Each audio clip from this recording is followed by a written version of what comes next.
بسم اللہ الرحمن الرحیم۔ صحیح بخاری کی بہت خوبصورت احادیث میں سے ایک بہت ہی پیاری خوبصورت حدیث ہے جس کا ذکر یہ آتا ہے، جس کا مفہوم یہ ہے کہ ایک مرتبہ حضرت عمر بن خطاب رضی اللہ تعالیٰ عنہ حضرت ابو بکر صدیق رضی اللہ تعالیٰ عنہ کی خدمت میں حاضر ہوئے اور فرمایا کہ اے ابا بکر، آپ کے ساتھ زندگی میں کیا کوئی ایسا واقعہ پیش آیا ہے کہ جس کی وجہ سے، جس کے سننے سے ہمیں ہمت ملے؟ اگر ایسا کوئی واقعہ پیش آیا تو آپ ہمیں وہ ضرور سنائیے۔ تو حضرت ابو بکر صدیق رضی اللہ تعالیٰ عنہ نے فرمایا کہ ہاں ضرور۔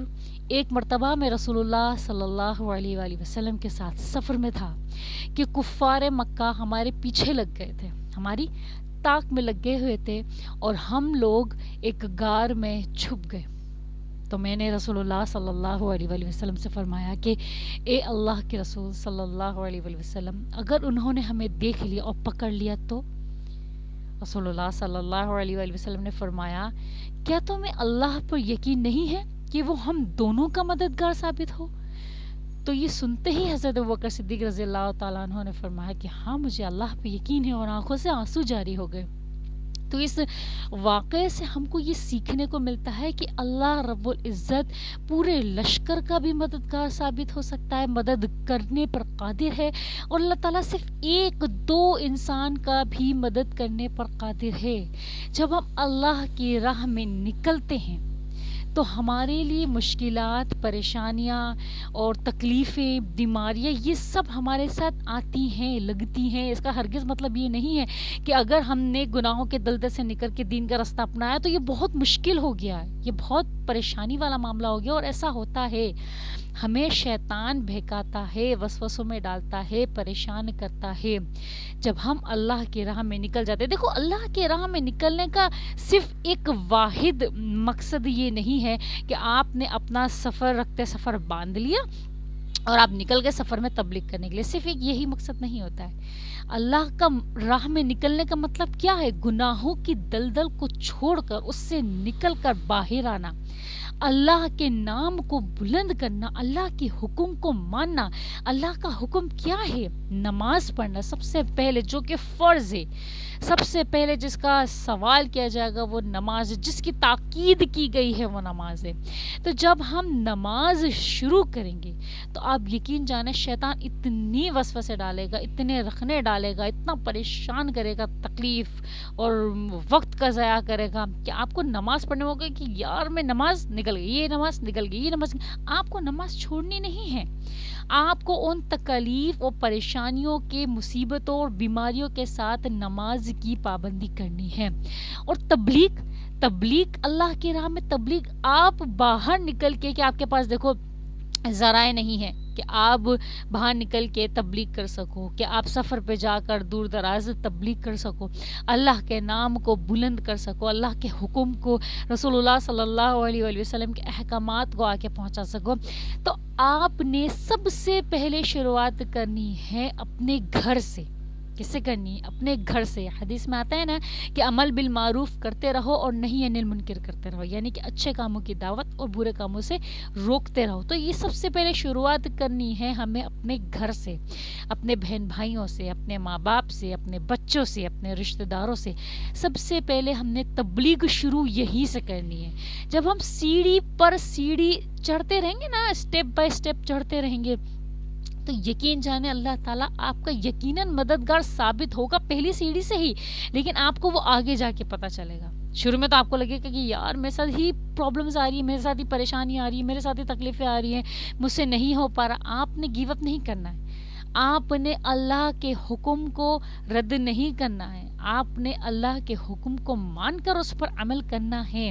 دیکھو جو مسلمان صرف محض کلمہ پڑھ رہے ہیں کہ بھئی ہم مسلمان ہیں، ہم کلمہ پڑھ لیا کہ ہم مسلمان ہیں، اس کے بعد جو جی میں آتا ہے کرتا ہے، گناہوں کی دلدل میں اتنے پھنس گئے ہیں کہ تبلیغ کرنا تو دور کی بات، اپنے آپ کو اللہ کے احکامات کے مطابق نہیں ڈھال رہے ہیں. نمازیں ہم نے چھوڑی ہوئی ہیں, روزے ہم نے چھوڑے ہوئے ہیں, صدقہ خیرات کرنا ہم نے چھوڑا ہوا ہے, اور استطاعت ہونے کے باوجود بھی عمرہ اور حج ہم نہیں کر رہے ہیں. نیک کام کی توفیق ملی ہوئی ہے, اس کے باوجود بھی ہم نہیں کر رہے ہیں. قرآن پاک ایسے ہی گھر میں رکھا ہوا ہے, ہم قرآن پاک کی تلاوت نہیں کر رہے ہیں. ذکر اللہ, تسبیحات پہ تسبیحات, خوبصورت تسبیحات لے کے رکھی ہوئی ہیں, لیکن تسبیحات نہیں پڑھنی ہے. کیوں؟ اس کو کیا کہتے ہیں؟ اس کو مسلمان کہتے ہیں؟ کیا یہ مسلمان ہے؟ کیا یہ متقی ہے؟ نہیں, یہ صرف محض نام کا مسلمان ہے. اور ہم کب کہاں کیسے انجانے میں اگر ہم سے کوئی شرک ہو جاتا ہے تو ہم وہ کلمے سے بھی خارج ہو جائیں گے. بات سمجھ میں آ رہی ہے؟ جب ہم اللہ کے احکامات کو سنیں گے اور اس پر عمل کریں گے تو ہمیں پتہ چلے گا کہ کتنا باریک ہے شرک, اور ہمیں ہر روز کلمہ پڑھنے کی کیا ہوگی؟ توفیق ہوگی. روزانہ کلمہ پڑھو, جب بھی یاد آتا ہے کلمہ پڑھو. کیا معلوم کہیں مجھ سے شرک نہ ہو گیا ہو. جیسے ہم بولتے ہیں نا کہ بھائی میں نے جو ہے نا, میرے بڑا پیٹ میں درد ہو رہا ہے, میں نے رات میں جو ہے نا نہاری کھا لی تھی, اس کی وجہ سے مجھے لگتا ہے کہ میرے پیٹ میں درد ہو گیا. ارے نہاری میں کوئی ایسی طاقت ہے, کوئی جرت ہے, کوئی مجال ہے, کوئی ہمت ہے جو ہمارے پیٹ میں درد کر سکے؟ ہاں, ہم نے نہاری کو خدا مان لیا کہ وہ ہمارے پیٹ میں درد کر رہا ہے؟ نہیں نا, اللہ کے حکم سے پیٹ میں درد ہوا ہے. جب بھی آپ یہ لفظ نکالو گے, دیکھو جب ہم بیانات سنتے ہیں, جب ہم تعلیمات سنتے ہیں, تب ہمیں پتہ چلتا ہے کہ ہمیں لفظوں کا کیسا انتخاب کرنا چاہیے, ہمیں کیسا ذکر کرنا چاہیے. کہ بھائی شاید میں نے نہاری کھائی تھی تو مجھے درد ہو گیا, شاید اللہ کے حکم سے مجھے نہاری کھانے کی وجہ سے درد ہو گیا. بات سمجھ میں آ رہی ہے؟ لفظوں کی آپ ترتیب دیکھ رہے ہو, لفظوں کی یہ ترتیب کرنا بہت ضروری ہے کہ شاید اللہ کے حکم سے مجھے نہاری سے درد ہو گیا, شاید اللہ کے حکم سے مجھے دودھ پینے سے میرے پیٹ میں تکلیف ہو گئی ہے. بات سمجھ میں آ رہی ہے میری؟ تو آپ نے سب سے پہلے اپنے آپ سے شروع کرنا ہے, اور جب اللہ کی راہ میں نکل جاؤ تو واپس لوٹنے کا کوئی بھی آپ نے سرا چھوڑنا ہی نہیں ہے کہ مجھے واپس لوٹ کر آنا پڑے. بالکل نہیں, ہرگز نہیں, بالکل نہیں. جب اللہ کی راہ میں نکل گئے تو ہر روز آپ نے یہ دعا کرنے کی, اللہ تو مجھے اپنی راہ پر استقامت رکھ, مجھے تو اپنی راہ پر جو تو نے نکالا ہے اس سے بھٹکنے مت دیو.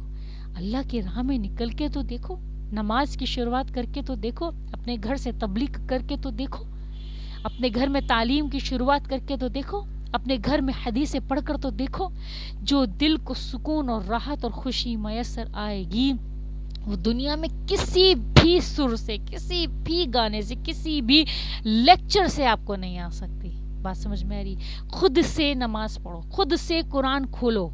ایسا نہیں ہے کہ قرآن کھول لیا بھائی, ترجمہ پڑھنے کے بعد بھائی ہم ترجمہ نہیں پڑھیں گے کیونکہ جو ہے نا ہمیں مفتیوں سے سنیں گے اور عالموں سے سنیں گے, یہ ہوتا ہے نہ وہ ہوتا ہے, کہ اس کے تو کئی معنی ہوتے ہیں لفظوں کے. ارے قرآن پاک ایک کھلی کتاب ہے اور سب کے لیے یکساں ہے. جو سمجھ میں آ رہا ہے اور اللہ جو سمجھائے گا وہ آپ کے لیے کافی ہے. ہاں, جو چیز سمجھ میں نہیں آ رہی وہ ہم مفتی صاحب سے, عالم سے آپ پوچھ سکتے ہو, لیکن آپ نے قرآن کھول کر اس کا ترجمہ بھی پڑھنا ہے, کیونکہ بہت آسان لفظوں کے ساتھ ترجمہ لکھا ہوا ہے. حرف بہ حرف پڑھو گے نا تو آپ کو سمجھ میں آئے گا کہ اللہ ہم سے کیا فرما رہا ہے, اللہ ہم سے کیا حکم کر رہا ہے اور ہمیں کیا کرنا ہے. بات سمجھ میں آ رہی ہے؟ قرآن کے لفظوں کی طاقت آپ کسی بھی لیکچر سے نہیں لگا سکتے ہو. جو لفظ اللہ تعالیٰ نے قرآن پاک میں ارشاد فرما دی ہے, کوئی بھی انسان, دنیا کا بڑا سا بڑا عالم, بڑا سا بڑا مفتی, وہ لفظ, اس طرح کے لفظ انتخاب کر کے آپ کو لیکچر نہیں دے سکتا ہے. آپ نے خود قرآن پڑھنا ہے, خود اس کا ترجمہ پڑھنا ہے. کتنے لوگ ایسے ہیں جو قرآن کا خود ترجمہ پڑھ کے اسلام لے آئے ہیں. بات سمجھ میں آ رہی ہے میری؟ تو اس لیے جب بھی آپ اللہ کی راہ میں نکلو تو یہ مت سوچنا کہ اللہ میرا مددگار نہیں ہوگا. اللہ سب کا مددگار ہے, لشکر کا بھی اور ایک سے دو, ہر بندے کا اللہ تعالیٰ مددگار ہے. تو اللہ کی راہ میں نکلو اور اللہ سے دعا یقیناً کرتے رہو, استغفار کرو, اللہ سے دعا کرو. یہ دونوں چیزیں کرتے رہو گے نا, اللہ تعالیٰ ایسے راہ ہموار کرتا رہے گا, ایسے رستے اللہ تعالیٰ بناتا رہے گا کہ آپ کو پتہ ہی نہیں چلے گا کہ کس طریقے سے میری رستے آسان ہوتے چلے جا رہے ہیں. ٹھیک ہے, اپنے آپ کو نماز کی پابندی کرنے میں ڈھالو. امید کرتی ہوں آپ کو میری بات اچھے سے سمجھ میں آئی ہو. جزاکم اللہ خیرن, احسن الجزاء فی الدارین.